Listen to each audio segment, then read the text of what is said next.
Hello les amis, bienvenue sur Baki Intuition. Je vais vous faire votre carte de vos vérités cachées, d'accord, qui va vous parler de vos motivations réelles, des craintes enfuies, besoins ignorés, désirs refoulés.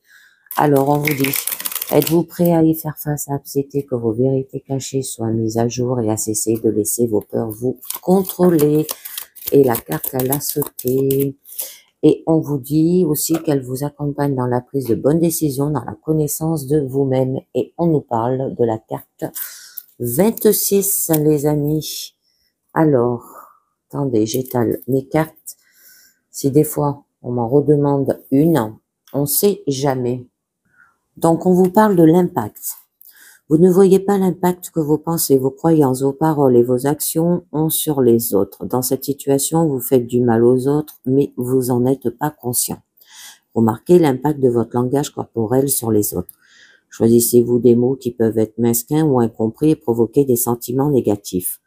Vous vous rendez peut-être pas compte que vous pouvez mettre en doute la valeur de la contribution et des idées des autres.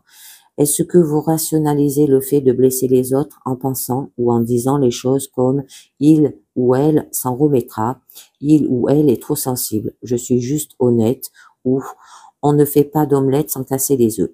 Pouvez-vous ouvrir votre esprit pour voir comment vos décisions et vos actions affectent les autres? Imaginez un enfant de 2 ans qui a l'impression que le monde tourne entièrement autour de lui. À cet âge, nous avons essentiellement une vision égocentrique du monde. C'est pourquoi nous prenons tout personnel en tant qu'enfant. Par exemple, si maman et papa divorcent, c'est à cause de moi. Le petit garçon de 2 ans ne tient pas encore compte des facteurs externes. Il ne pense pas à l'effet de ses pleurs sur ses parents. Il se contente de pleurnicher parce que c'est la vérité sur ce qu'il ressent. Il ne tient pas plus compte de la perspective ou des sentiments du chaton qu'il rencontre. Il le prend par le cou parce que c'est la façon la plus pratique de ramasser un chaton pour un enfant de 2 ans. Lorsque le chaton crie de douleur et de terreur, le garçon ne comprend pas ce qui vit le chaton. Alors il ne le pose pas par terre. Il est possible que le chaton meure et que l'enfant de 2 ans ne comprenne pas ce qui s'est passé. Il a tué le chaton parce qu'il n'était pas en harmonie avec lui. L'harmonisation, c'est le sentiment de faire un avec quelque chose. La meilleure façon de comprendre l'harmonie est de s'imaginer ainsi, assis dans sa voiture en train d'allumer la radio. Si vous voulez atteindre la musique jouée à une fréquence particulière comme 98,2 FM, vous devez syntoniser le 98,2 FM et vous attendrez alors la musique. Pour recevoir la chaîne que vous souhaitez écouter, votre radio doit être mise en harmonie ou ne faire qu'un avec cette chaîne. Il n'en est pas autrement pour les autres êtres, y compris les personnes. Vous pouvez percevoir les autres, les sentir, les voir et les entendre, les comprendre et communiquer avec eux. Il faut s'harmoniser à eux. Vous devez être à leur écoute comme si vous étiez eux, afin de pouvoir ressentir ou imaginer leur expérience émotionnelle et comprendre ce qu'ils ressentent. C'est ce qui vous permet de savoir quoi faire dans une situation donnée pour mettre fin à un conflit, améliorer une situation ou aider quelqu'un. L'harmonisation est ce qui donne naturellement naissance à l'empathie. Les personnes les plus dangereuses au monde sont celles qui se trouvent dans une bulle égocentrique. Il s'agit essentiellement de jeunes dans un corps d'adulte et qui tiennent des chatons par le cou.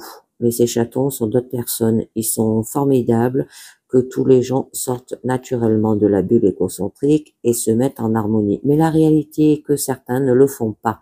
Ils restent dans une réalité construite par une seule personne.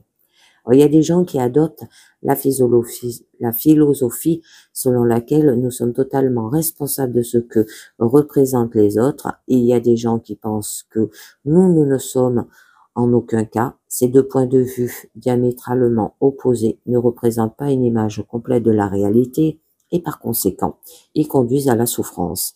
En outre, les deux philosophies sont apparues comme un moyen de faire face au traumatisme.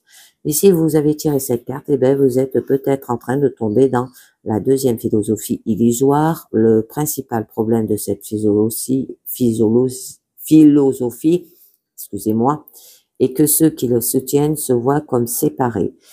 s'ils prêchent l'unité ou non. Tout ce que vous pensez, dites et faites affecte le tout. Vous ne pouvez pas y échapper, peu importe vos efforts, car l'unité est l'une des vérités les plus objectives de notre univers.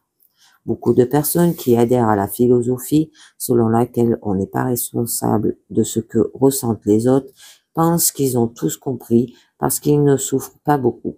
Mais si c'est le cas, c'est qu'ils ont trouvé des moyens de se dissocier des sentiments en soi. Elles ont créé des mécanismes d'adaptation pour éviter les ressentis, quoi que ce soit, ce qui inclut automatiquement la compréhension de ce que les autres ressentent. En effet, lorsque vous ressentez les autres, vous les ressentez encore à travers votre propre corps, ce que les adeptes de ce point de vue ne sont pas disposés à faire. Si vous adhérez à la philosophie voulant qu'on ne soit pas responsable de ce que ressentent les autres, alors vous n'entretenez de relation qu'avec vous-même. Par conséquent, les gens vous traiteront comme un ennemi, ce qui vous donnera l'impression qu'il est encore plus dangereux de vous connecter à eux. Donc, si vous avez tiré cette carte dans ce scénario, la seule façon d'être aligné sur la réalité est de voir que vous avez un impact négatif sur les autres. Reconnaissez comment et choisissez de votre plein gré d'être responsable de la façon dont les autres se sentent. Si vous faites cela, vous changerez vos pensées, vos paroles et vos actions, afin qu'ils ne se fassent pas souffrir les autres, eux aussi. D'accord? Donc, on nous parle de l'impact.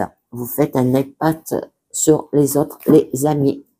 Et bien voilà, c'est terminé pour cette carte de vos vérités cachées. Je vous dis merci de m'avoir écouté et à très bientôt. Ciao. Bye bye.